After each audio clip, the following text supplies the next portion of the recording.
Everybody knows me, Matt Boehnke with Columbia Basin College. Saw my background, a little bit of there.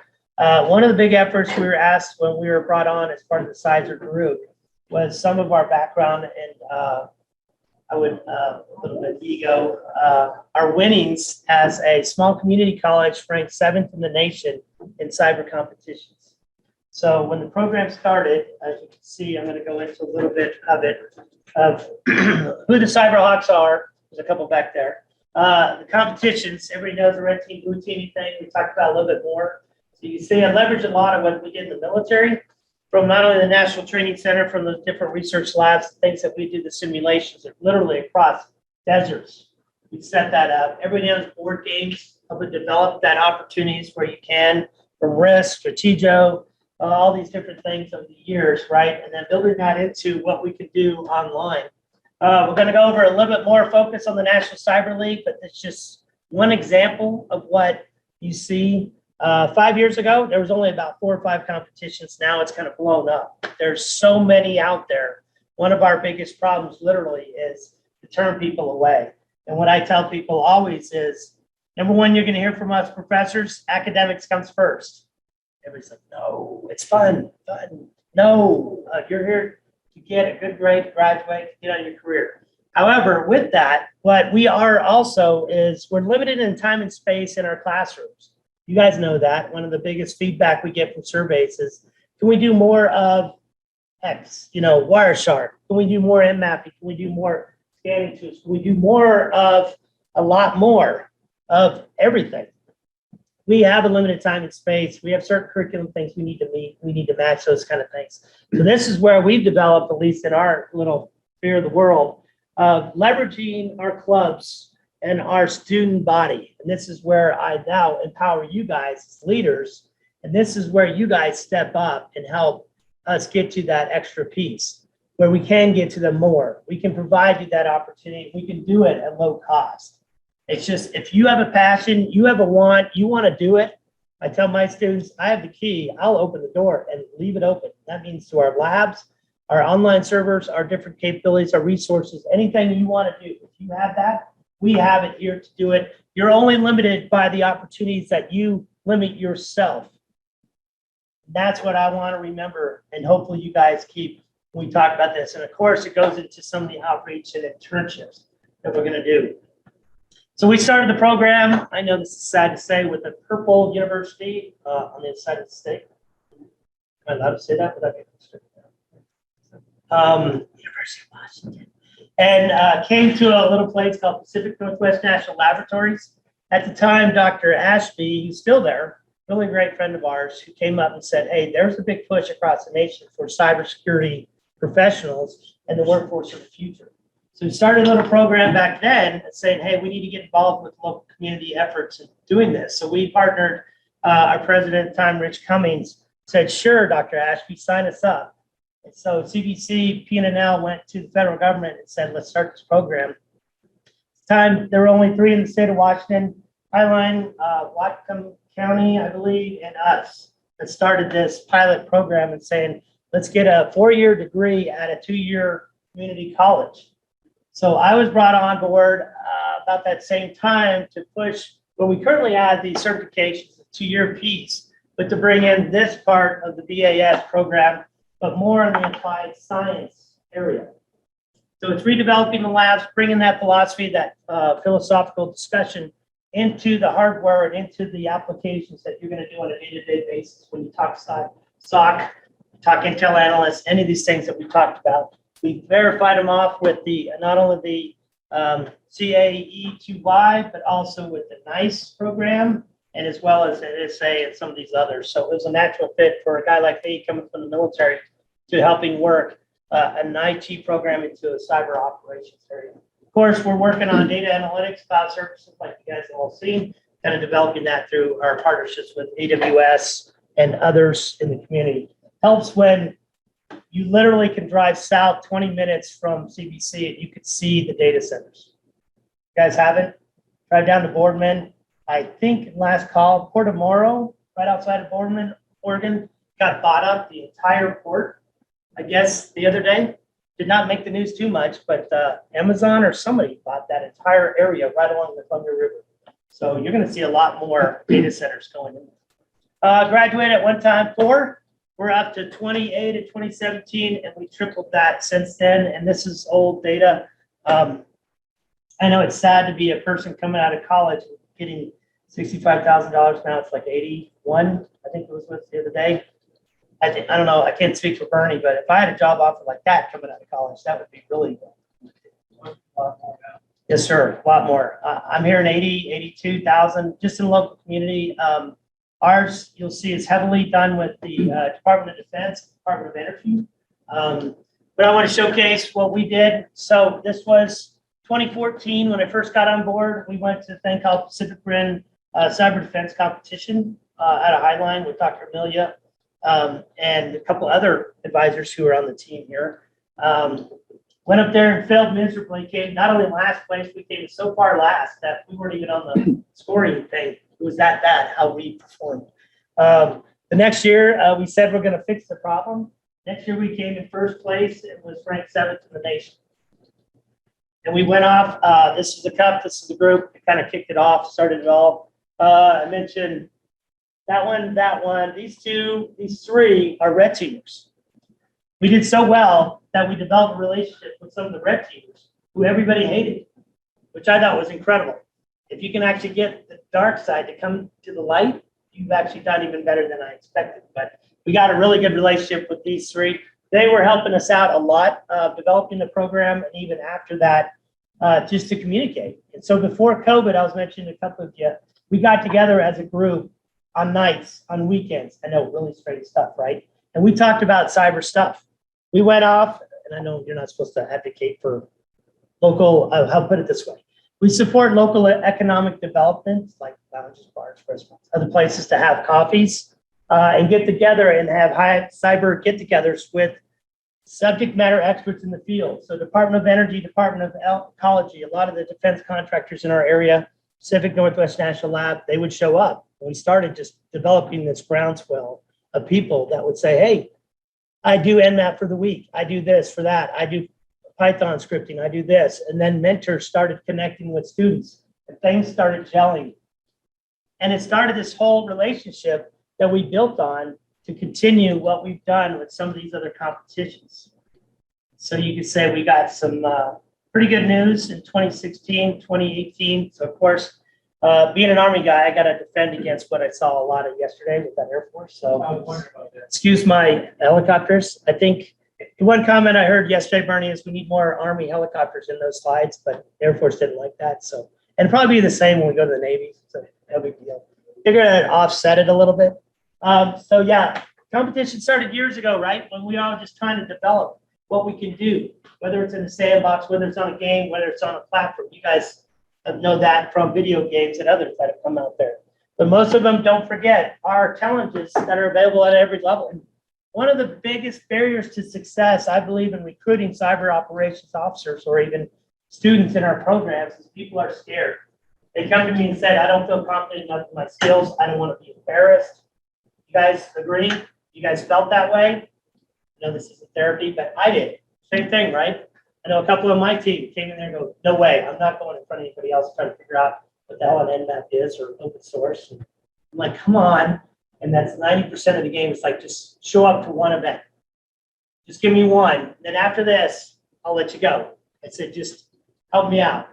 And then that one turns into 2, that 2 turns into 3. Then maybe a pizza party shows up by the 3rd one. I don't know. Bad science skills, right? Many are hosted to colleges, government agencies. I know WSU does some. We're doing a lot in the Northwest. We're doing a lot at Eastern, Central, you name it. Everybody's kind of combining operations. Frankly, a lot of ours was because we didn't have the money. Do you think WSU doesn't have money, resources for a computer science department? I think we barely have 1% of WSU's cyber or computer science department. That's how small I'm. And you're looking at the entire department up until 2 years ago. Department chair, I taught 6 classes, Cyberhawks, and then even advisors and mentors of the teams. And yeah, oh, by the way, I had another job on the side. So this helped a lot. And a lot of this is hosted in other locations. So I had an opportunity to go to the NSA fair back at Prince George Community College, where the National Cyber League was developed. Was a part of that team that got on board there with their experts in the NSA working right now on our issues you guys talk about.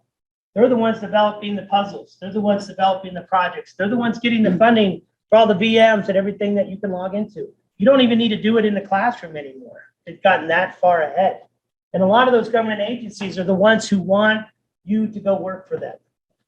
So the win-win came out was when we were at the Pacific Rim one, my students are getting interviewed during the competition from the Walmart, from the FBI. We literally had an FBI agent show up at our room with a badge, and my students just stopped. It's like, what? We didn't do it. Put their hands up. And she goes, no. And she went in there and goes, it's part of the gamesmanship, but she will pull a student right out of there and say, tell me what you just did. And that student would walk through the troubleshooting, the things that were going on at the thing, and she was offered a job right there on the spot. She goes, you want to come work for me? The FBI. She didn't have a resume. She didn't have anything else. She was just stressed out because of the competition. She's like, totally blew her mind. She goes, I didn't know what to say. It was all the first thing that came out of her. I'm like, say yes, or say, I will think about it. I don't know. Just like, try to keep something. So sure enough, connected her later on. She went interviewed and she's working for the FBI. So you never know. They don't care what college you came from. They're looking at you in these skills. And these skills are what's going to showcase you guys in these competitions of where you can go to bigger and better things. So not just working for the military. I know we got to put that spin on that. But sponsored by industry leading organizations. We had Boeing, we had Amazon, we had everybody from the Northwest that were at University of Washington and these other places for these competitions. So you are and you can perform as part of a team or by yourself. So if you don't feel like you're confident enough in some areas, there are competitions, and we're going to show you some today that even beginners can show up. All you got to know is Google. Everybody heard of Google Fu? The old Kung Fu, right? It's like Google Fu. I can do it as long as I can search on my engine and things. Social engineering. Anybody heard of that? There are competitions of social engineering. How fun would that be? Let's go mess with me. Like, what? No, business majors. This is it's like bash them. I think they're, yeah, we're in their building, so I better not say too much. But that's exactly it. Their competition makes very little sense. The idea is to try and passwords and whatnot. But if they're in a social engineering competition, then they know that's going to happen to them. You think? So we're in a competition. We went to nationals, San Antonio, Texas. We go in. We were told during the write-up, and I tell everybody, one of the first things to do is read everything about the competition. I mean, everything more than once. Why is that? Because there's a little fine line thing that says, as soon as you enter the front doors of that hotel, game is on. Everybody went, what? What does that mean?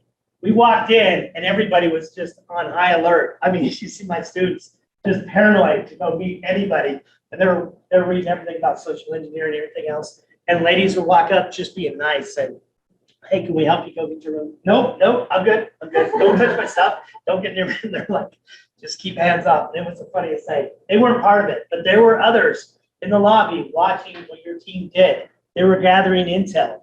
There were the red teamers that were sitting there, and they'd watch those that were older that would go to the club or the lounge or the restaurant, what you were doing, what you ate.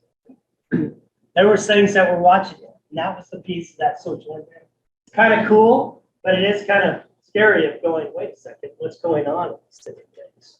So yeah, there's different parts for everybody that's going out there. And the exercises, of course, help us. So not only during lectures, you can get that application. You can get that hands-on that you need to do. You get that repetitive nature that if you want to go back home and do it again and again, do different things to expand your memory, to expand your skills, we can do that. Some are very advanced and competitive, and even others, you guys heard of the bounties, the bug bounties, developed from that. You can get paid. If you haven't done a bug bounty, I tell you to do one. Anybody done a beta testing for a gaming system? How was that? You like it? I didn't do a beta testing for game system, but yeah, I did for a video game. It was fun. Yep. So pretty cool. Not Yeah. too hard. No, you send back like feedback reports, like, oh, what error did you encounter, and what did you think of it? That's it. You're helping beta test that system. Same thing. Anybody heard of EverQuest? Yeah. How old are you guys? I'm 30. Okay, so you remember. So I was an EverQuest beta tester back in the day, and same thing. All they asked said, "Here, we'll give you a free game. You write up a little something, tells us how everything went, or good or bad, or whatever." They wanted to hit that feedback. And that was it. Now they pay you. They'll pay you different things if you find different things, if you help go through stuff. We did a little thing at a coffee shop in our town with a couple P&L leads that did scans of systems that actually got the team paid. And it paid for their dinners, it paid for things that were going on. They started their own little club from this stuff, these meetups. But competitors helped develop that. That's where the NSA and some of these red teamers, we met those red teamers from different industry leads that are out there doing this. And of course, with P&L and others around our area, that's where I believe is a big mix that we're missing. It's that mentorship that you guys want to go ahead and link up with somebody locally that's in town or something that's done that are my peers that say, yeah, I want to help with the student to carry on to a higher degree or higher education that you're looking into. Don't forget the basic 13 is what Dwayne Williams, he's still the national president of the NCCDC.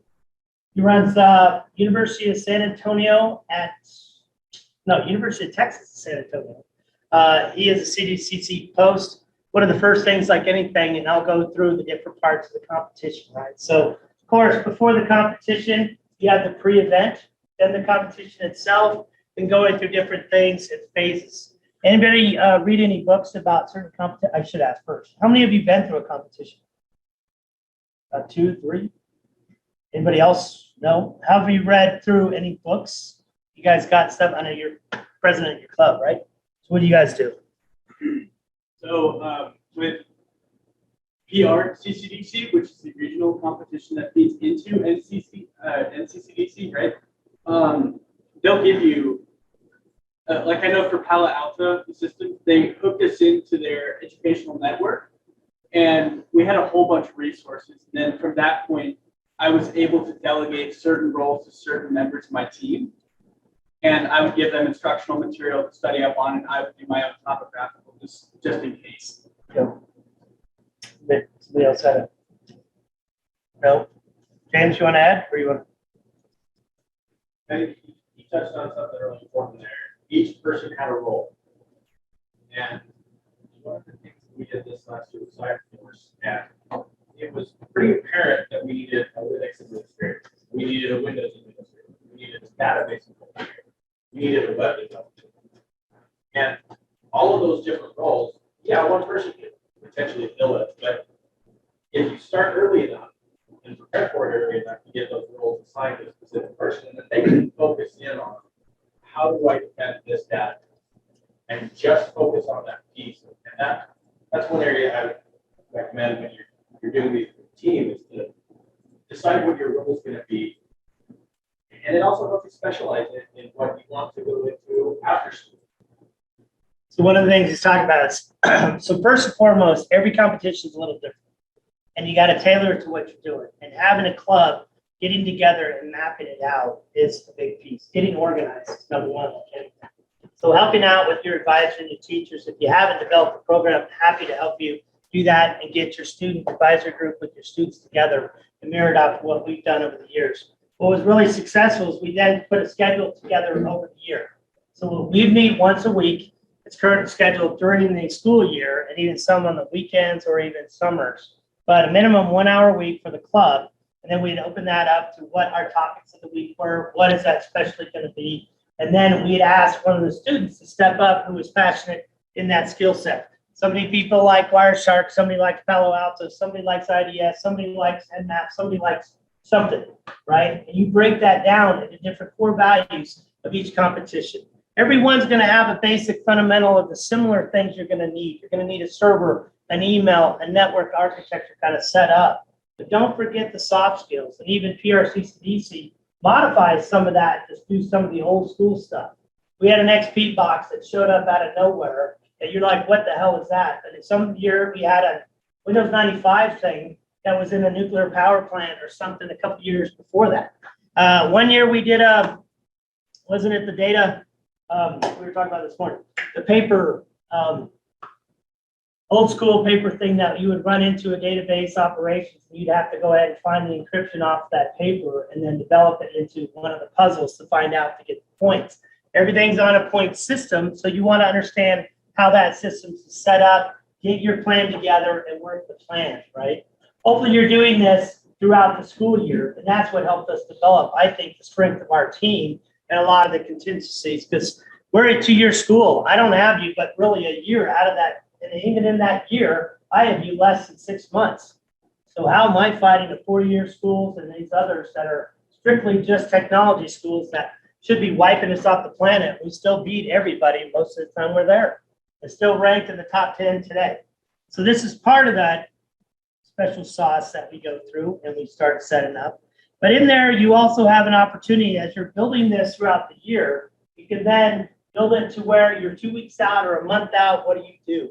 Cyberforce is one thing where they send you equipment, they send you a thing, here's the problem set, and exercise is going to be specifically for maybe an infrastructure thing. We've done an oil rig, we've done a power plant, we've done water supply, what am I missing?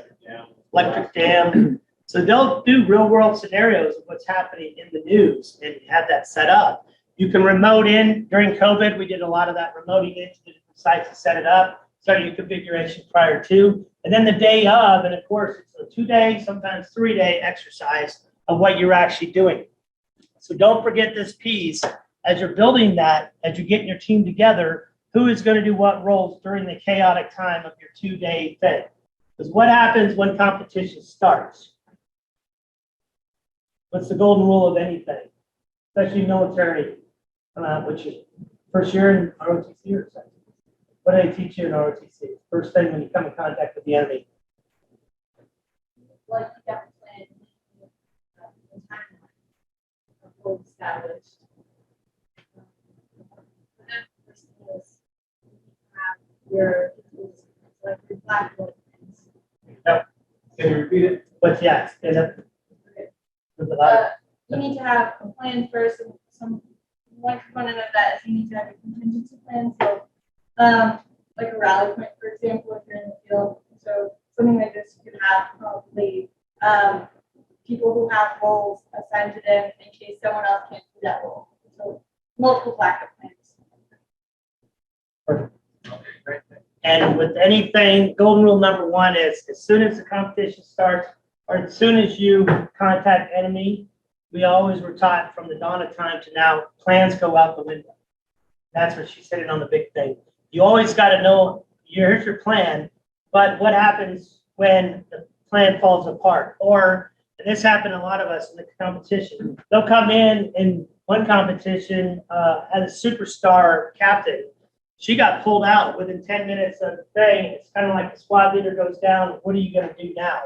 So nobody in the whole competition, and advisors aren't allowed in the room, by the way. So students in the room start freaking out and go, what happened to our captain? She just got pulled out of the room. Yeah. The hill must be taken. You gotta have a backup. You got to have it back, just like you said. What's the plan? Who's the next one to step up? Who's going to keep working together? Or is the team just going to crumble? They test you. You're in this 2-day exercise, but you're getting tested too. And that small group dynamics, that's keeping a calm head, that's calming down and understanding what your training pops in there and does. That's where having everybody as a lead. So if you're an email server person, you're still going to go down your checklist. I'm going to harden my server. I'm going to make sure your database person, same thing. If I'm going to be doing the IDS, I'm updating the rules and getting my access control list. Don't let it phase you. Your next plan is the next thing that's going to be happening, right? You fight the plan, you continue on there, and you don't want to just dismiss it. Somebody's got to keep an eye on it. It's like, what just happened to one of our members? Because that may come back to haunt you as well. And they did in one of our competitions. So during the days, of course, you got to maintain your edge. You got to maintain that semblance of what would your dynamics be in that IT department. And it is a real world scenario. Like I said, you get the FBI that shows up with the badge and says, what did you just do? It's an illegal act, and grab you. And you just start seeing students sweat. Well, I did not. I was just defending my server. What is going on? And the red team tries to pound that on with something else and said, hey, all your blinking lights, and they'll show you what's red and what's green, just went down. And they'll do that just to mess with you and see what you respond. All your systems are up. but they just flip the switch and they have one red teamer that knows they can flip everything to red, even though it's green, to see what you guys did. And how do you verify your systems are up and running? You ping, trace route, you do these things, yeah. That's what they did 2 years ago. I remember that was my first competition. They cracked the firewall and they just walked ping. Yep. So the scoring system was ping based. It was a computer that measured that sent out pings to the various systems. It was used for scoring. But what happened was they went in and disabled ICMP. Yep. So all the systems were read across the board, and which was funny because you could like SSH into them. That was an interesting point. Yeah, and then they'll mock you. So you'll have a message board that's on there. They'll say, hey, what happened to your email server? You're like, my email server looks good. And then you start panicking. You go, what does that mean? There's obviously something wrong with the email server. And they literally start messing with you. Go, no, it looks good. Hey, did you get that message? Then others will start coming to you. You're like, no, focus on your systems. Be disciplined where you're at. And oh, by the way, what about soft skills? Anybody know what soft skills are? What is a good definition of soft skills? Being good at social engineering. Part of it, yeah. People skills. People skills, just people skills, right? You still have a help desk. In some scenarios, you do. Who's tracking the tasks that you're going after?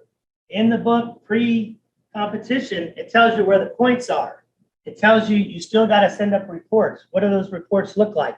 How is that going to be in a certain thing? In the military, we call them spot reports in a different setup. When you have an incident, what is your response plan? And how are you going to respond? Who responds? We rehearse that in our competitions, pre-competition days of, all right, James is going to take the lead, but it's going to be Tina writing this. It's going to be Tina doing development. Tina's going to submit these. Then it's going to be Marnie doing these 4, and then it's going to be going on. You see that set up. Now, if Marnie's taken out of the loop, who's going to pick up Marnie's duties and doing those same kind of reporting? And then, oh, by the way, there's certain things in the exercise scenario that says these reports need to be here by this time to get max points.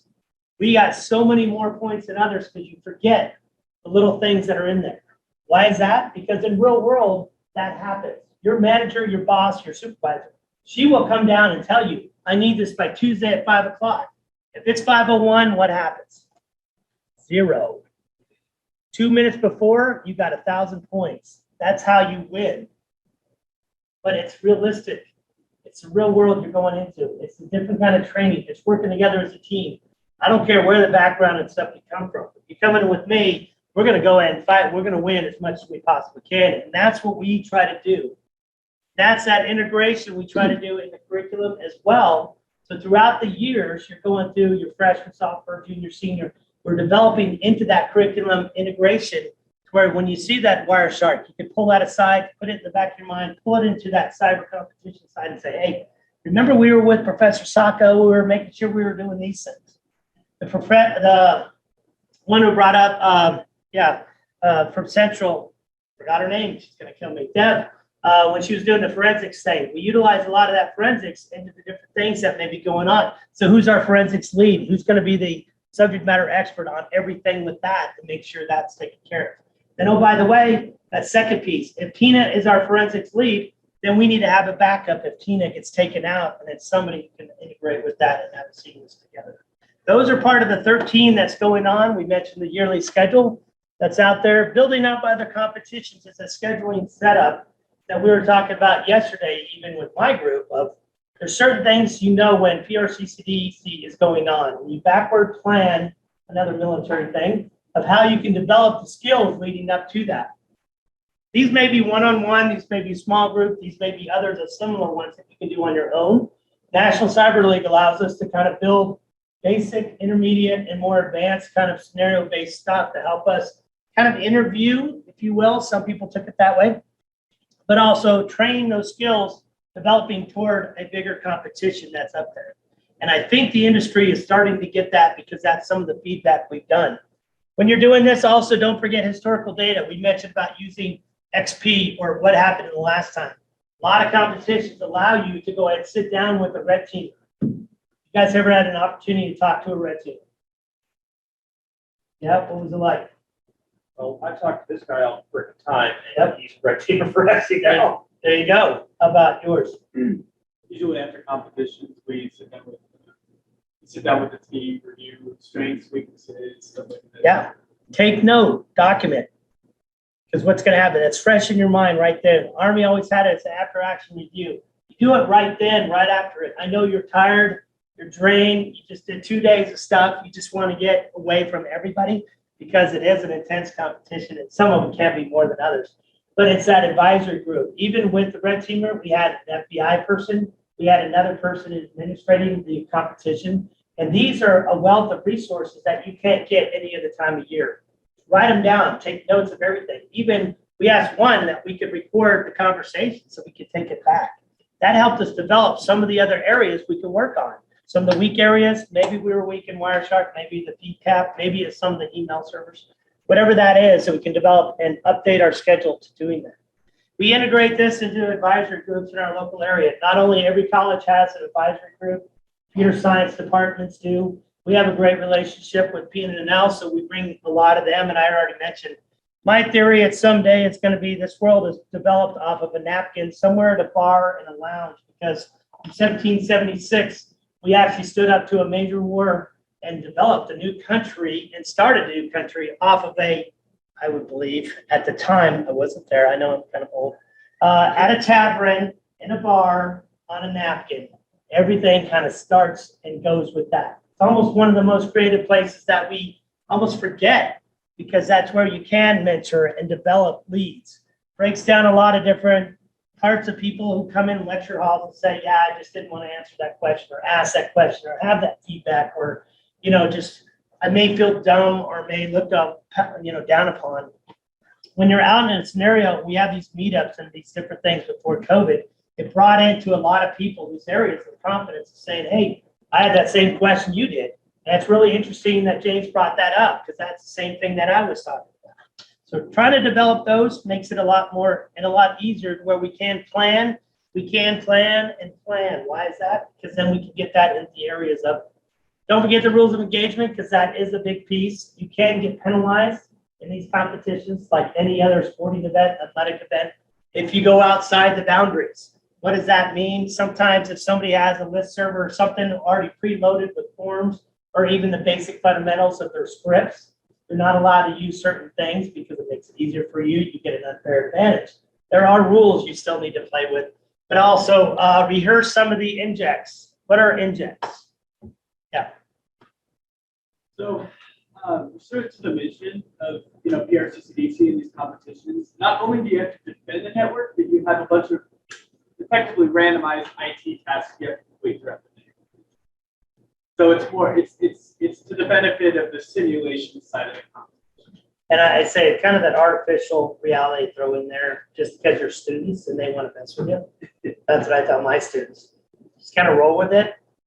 One of the injects, for example, is a report to the CEO about what happened, and then you have to do a presentation. It gives you graded on how you look, how you present, what's the different key areas to do on it, and if you rehearsed it. And they'll watch that on camera to pull you out to do that. So you see students getting their suit and ties and everything on, and they kind of go through their initial thing of this is what I briefed and all this stuff, because then you get another 1,000 points. These are some of the big ones you want to go after to make sure you have, like we said, soft skills that you can attribute a very complicated issue in that inject. Maybe your email just went down, something just impacted, you had an incident that went out there. Now you need to translate that to a professional level, but not thinking down onto your CEO. That CEO is there for a reason. And if the CEO even gets a hint that you're talking down to them, that they're not as smart as you or something, we got feedback from others. I got it. Your kid's smarter than anybody in the world, but that CEO did not have a good relationship. Zero. You're going, whoa. And they knew everything about it. They had all the critical things, they had all the different parts, and you're throwing up all cool acronyms and everything else. If you can't translate that to what you can get back to your CEO or that decision maker, you think that's going to go well in real world? Not at all. At some point, you need to go ahead and work on those soft skills that help you out. And those soft skills are a big piece. But yeah, the other injects are different things, like did you answer the phone right when we called about a trouble ticket? As little as that. And did you do your reports every hour on the hour, like you're supposed to? And they would track little things like that. These are little points that add up, just like in any kind of big game thing. And then they would ratchet that up to the more important ones. to walk through some of those contingency plans we talked about that would take people out of there, that would take the server out of there. What did you do as a backup when you got overrun by different things? Did you have a cloud-based backup? Or any of your set skills ready to go? We had one that we had to redo all the passwords within 5 minutes or else they exploited everything in there. What happened to the team? They frantically started changing passwords. Did anybody write down those passwords? No. So we changed them all and nobody could get back into the network because we changed them when we blocked everybody out of our own network. So does that make sense? No, but in the heat of the battle, no one's thinking. You got to slow down, and that's when we talk to cadets, we talk to military. It's like, all right, somebody's got to take it above the fray and say, all right, you guys start doing this, but who's taking this down? What is the action we're doing? Get back to reality. Let's formulate a plan, and let's work together as a team to make this happen. National Cyber League is one of those that started with the next generation, like I said, literally out of Prince George Community College, which is 2 blocks from the NSA in DC, maybe 4 blocks. Prepare the next generation. You can read all this stuff. Basically where we're at today, right? Safe online platform that they're getting federal funding to do online twice a year now. Used to be once, now it's twice. We're looking at 3 times a year to help you out. Some aspects, and we're going to show you with James' kind of demonstration is showing where you can do the initial part. It's set up like a athletic department, right? So you got a practice field. You can go in and practice all you want. You have the basic beginner gymnasium set up. And then as a team, you can go in there and get the team development in that aspect. At the end of each one of these, you're going to get ranked. Who ranks you? Does Professor Boehnke rank you? Who ranks you, James? The scoreboard. Who runs the scoreboard? Yeah, it's the NSA people. It's those that go after that. And it's on accuracy. It's on timing. It's on what you're doing and different things. There's several ways to skin the cat in computer science, right? There's certain ways they're helping you focus your efforts to be effective, efficient in cyber operations, to do it quicker, to do it better than any other part. And oh, by the way, at the end there, if you can't read this in the back, it's easy for that to recruit you to open positions. Like I mentioned before, this is sent out to a lot of those customers over corporate America that want you in their operations. They're going to hire directly from these positions to recruit you to those $80,000, $100,000 jobs that you hear about, and it happens a lot. So that's a cool symbol. Started in 2011, really to reduce barriers to a lot of people because of the time and effort of setting up their own secure servers to doing the different things that are out there. This was one of the first esports that kind of came about. That's what they mentioned, and simulate the real world threats that are out there.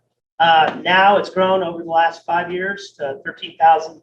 Of course, 650 colleges, high schoolers are doing it now, and others. So we're developing this to support a Tri-City area operations where the high schoolers can defend and they can work with our team at CBC to do this. Run by Skyline, it's 501c3 nonprofit, and of course, these are the major areas that we work with throughout the university system that have done this. And of course, a lot of this is with the NSA and CySER as well.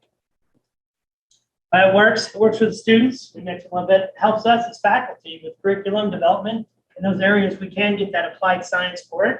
We talked about the employers, and at the end of the day, you guys are helping secure our country and doing your part against cyber warfare that we are all about, right? So beginner goes in these different disciplines. Open source intelligence. What does that mean, you guys? You guys heard it a couple times this week. Yeah. You can use tools like Spiderfoot and other things to gather stuff that's just freely available online.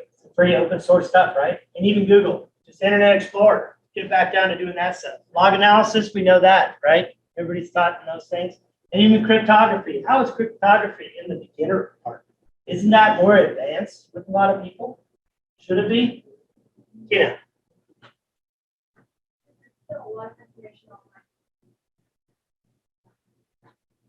Like what? What's a good example? We prepped this because she's done NCL before. So MP5 hash, things. Yeah, kind of the basic things. Go ahead. Yep. Intermediate, kind of stepping it up a little bit. Of course, password cracking. Some of us are beginner stuff, but it is for others to get more advanced into what the skills and software is. Network analysis tools, the Wireshark, those kind of things. do some in the log analysis and beginner, but also get into further. Web app exploitation always seems to be the big one there in the room that most people forget or don't want to learn or they don't want to train on. Slows a lot of people down. Scanning, of course, is a pretty easy one we've done.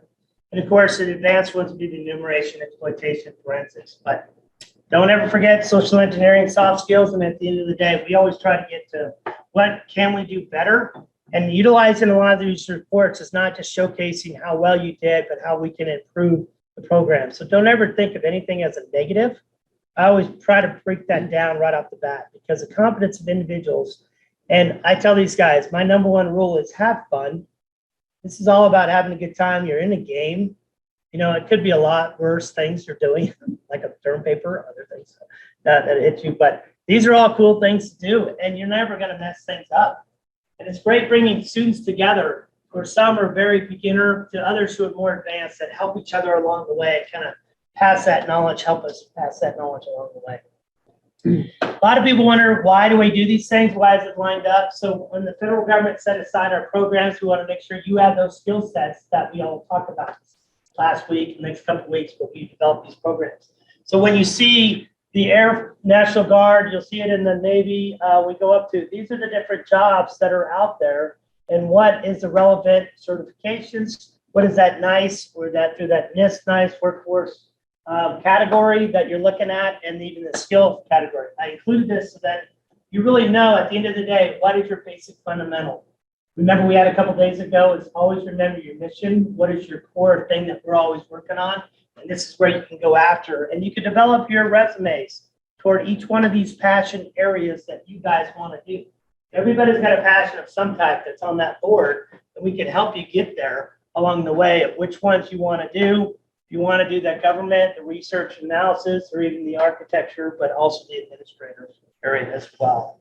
So if you have any questions, how that links together, a career pathway with certifications, please let us know. Any questions right now off these?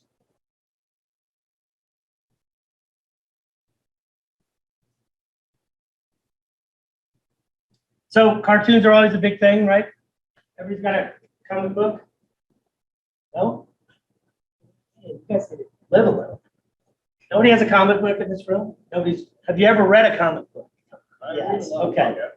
Thanks. Okay, a little bit. Well, one of the big outreach things was marketing cybersecurity in comics. So the cool thing about this is your predecessor, your peers are helping us develop that curriculum. So it is in a different way of understanding some of these areas. So taking it off of their website, they have comics that go along with the different scenarios in the different areas. So one of the first things is, of course, that open source intel, gathering public information, what you can do, find answers on a topic or target, utilizing social media, search engines, and others to engage in that target and gather that information with it, right? Build that threat model, develop a plan of attack, what you can do, how you can utilize this. What do I do at the end of the day? This is the puzzle coming together. I'm developing from this intel in all these different areas, and I'm building that plan and that puzzle. First stage of digital reconnaissance, where you can start getting those skill sets of where those weak points are in the enemy, if you're putting on the red hat, or if the red hat is going to come after you, what you see in your own internal network and what you need to secure in that area. Any questions on this? Pretty much knows that part, right? Pretty cool. Log analysis, the tons of information, right? How exciting is reading log files? Everybody says, all right, when I'm bored, I go and I'm going to go read a bunch of log files. Says nobody in the world. Go ahead. It depends on how interesting the computer system is and what was happening. Good point. Yeah, like what? Have you done some that you just said, hey, I got to jump in there and see what the. Well, sometimes what I would do is I would test my own malware to see what it did. There you go. I would find something that I didn't know was logged. I'd be like, oh, that's exciting. I have to modify my malware to avoid this. Yep, exactly right. Anybody done and I know we talked to this a little bit yesterday, done a Raspberry Pi on their own network at home? James, how's that work? Marty, go ahead. James talks too much. So. Go ahead, Marty. You're good. Okay, James, you want to? I run a DNS server called MyHole off of my Raspberry Pi. So instead of using the ISP's DNS that has a lot of ads, I use my own that blocks all the time. It's really simple to set up. It's not intimidating. You can find a YouTube video will walk you right through it. But it's interesting to see another use for a computer that we don't typically think about. So if you're really bored, you want to see what's on your own network. That's what I try to entice people. It's like, you really want to understand what's happening at your house. I know your parents probably won't care. So, hey, guess what I found on our network? They may go, maybe you don't want to know, put it that way. So there's other people who's like, I don't want to know. I'm not invited back to a lot of Rotary or Kiwanis meetings once I tell them it's not that hard to set that. How long would it take? Getting, equipment. How long? Buy it and I have already less than 15 minutes. Yeah, 15, 20 minutes. You start running it, you start seeing reports back what's on your network. Instantaneously. Pretty cool. You don't get ads anymore.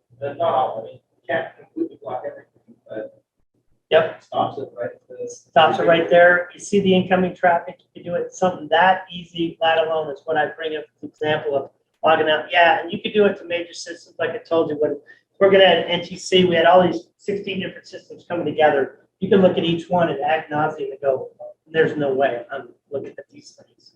Not happening. But at least keep you up to date on what the policies are, audits, regulations that are out there, and utilizing a lot of those in troubleshooting. You can use them in competitions, helps you out a lot. NCL will help focus some of those major areas, what you can see as a lead SOC analyst. You're looking into their thing. Cryptography is the key, and of course, information is the key to all this stuff. You can identify different areas, what's encrypted, what isn't, what should be encrypted, hashed, other parts of this from the basic fundamentals, different areas to extract into plain text. This part always used to scare people as well, and how easy it is to decrypt stuff. And people go, how did you do that fast? I tell them it's not that hard. Or crack a Wi-Fi key. And it's like, what? Is that legal? But it's not that hard along the way, right? Leveraging those tools to extract it. Password cracking is another one, of course. In the day, we are network administrators supporting our network, right? First, and what is the number one? How many of you worked at an IT help desk? What is one of the number one calls of we all have and still have a problem? It's 2022, it's the same problem we had in 1984. Oh, I forgot my password. Yes, it's still the number one problem we have not figured out that one. It's password are the keys to our life, right? And how we update those. I forgot it. I stopped. I did my 3 checkout. I'm blocked out of my box, whatever that version is. How do you do it? We literally use password cracking tools on government systems to get into top secret stuff. Can't confirm or deny where that was at, and that was more than 10 years ago, so I can say that. But I guarantee you that's happening this day anywhere you go, SEL, other places, WSU, CBC. People do that, right? So you need a way to go ahead and reset passwords, or you have a backup of a way to go in there. In a competition, are you allowed to do this?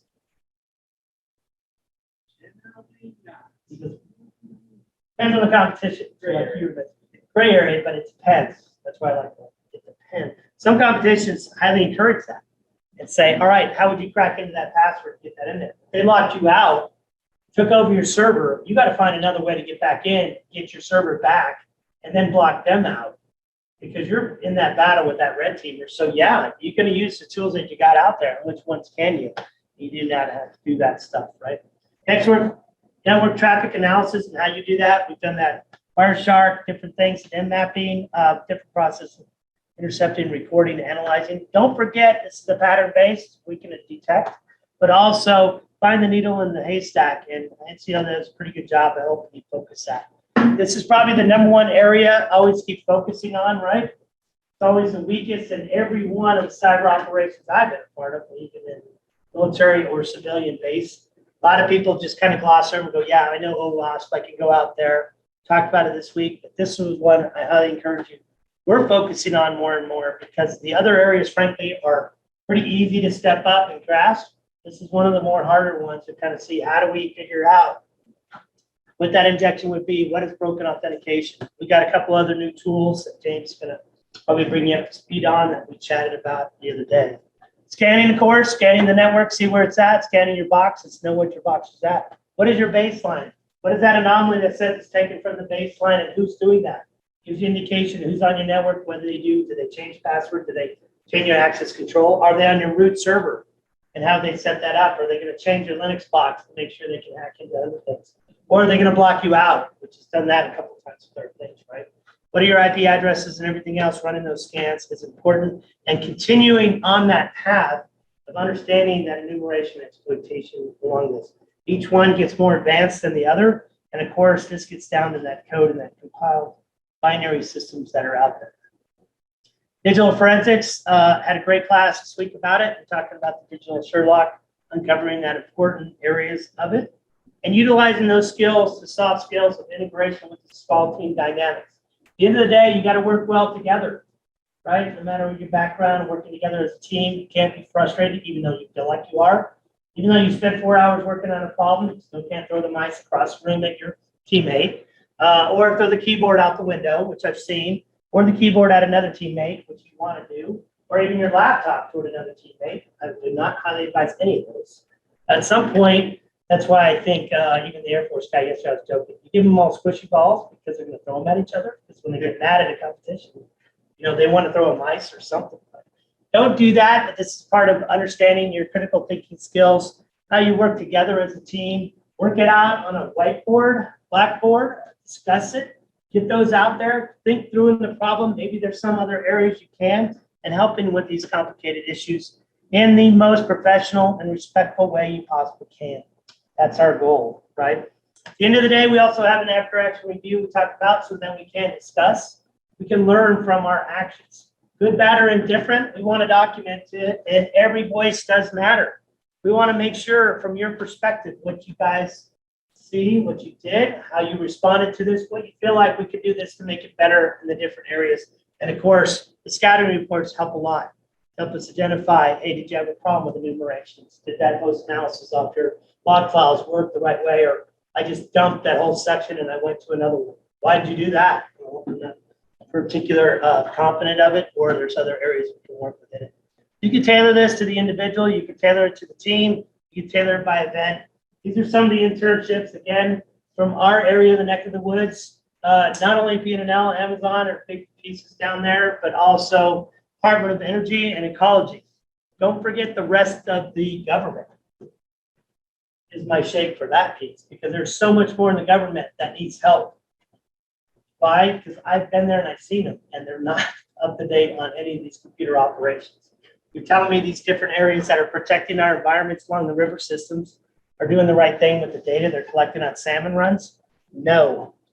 I've seen them, though. They're scary. Department of Ecology, anything else? Where do you believe in some of those? You can see even the regional effort from cities to counties. We had a Port of Kennewick ransomware attack in 2020, right in the middle of COVID. Port of Kennewick. They handle $24 million every year, I think, or $26 million. That's a chunk of change. They shut down that entire. So if any port of across the U.S. has a problem, they need to help out with that, right? And even the Washington State Office of Chief Information Officer I work with on my other hat, we're always looking for individuals working at the state level, helping out secure our election system. Anybody heard about that? Election security is probably #1 in the state right now, next to trying to find the money from the ESD hack and the state auditors hack. But yeah, you're going to make. Well, I thought that was interesting. You hear people that don't know a lot about computers, know how they operate. They're pretty stupid, computers, not the people, but because you can make a computer do anything and still have it act normal. And if you don't know that code, then you're as good as hacked, because especially with something as critical as election systems, if it's connecting even externally, you can say that it's entirely impossible that system was completely compromised. That's all you need. Yeah, and what's the difference between that system and this system? Absolutely nothing, except for the data on there, right? It's all securing the data, how the data is inputted, how we then secure that data as it's coming out. We want integrity in the system, no matter what the results are. We want to make sure it's scanned, it's got its audit, it's got its log files. I mean, the basic things we were talking about. A lot of these systems are not even doing that. That's what I'm telling you about. They need help. A lot of places in the state and federal governments are doing a better job of actually hiring you guys, opening up positions that mean critical places that they need to put more resources. Frankly, it hasn't been enough over the last 4 or 5 years. They're getting up to speed still. Even in the state of Washington, hiring for these positions have been a priority and a key to make sure you guys are coming out of college and you're doing those same things for any of these organizations around there. But if you have any questions of any of these or some of these others, please let me know off there. That pretty much gets me done. And then I'm going to turn it over to James, my guinea pig, to kind of walk through some scenario. If you want to take a 5-minute break, we can then get James up to speed and then you can look at cool helicopters while you're taking a break.